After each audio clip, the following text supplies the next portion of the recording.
রাস্তায় night ride হচ্ছে এখন, বেশ ভালোই লাগছে, ওয়েদারটা খুবই প্লেজেন্ট।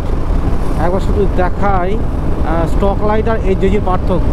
একটু এগিয়ে যাই, এই যে বন্ধ করে দিলাম, আর এটা হচ্ছে এইচজেজি।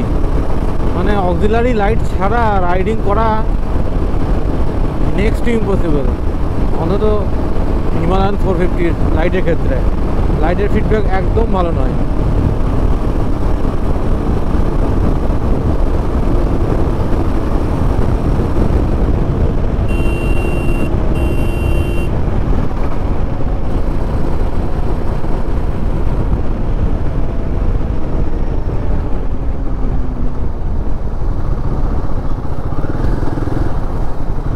পুলিশ মামু দাঁড় করে দিয়েছে।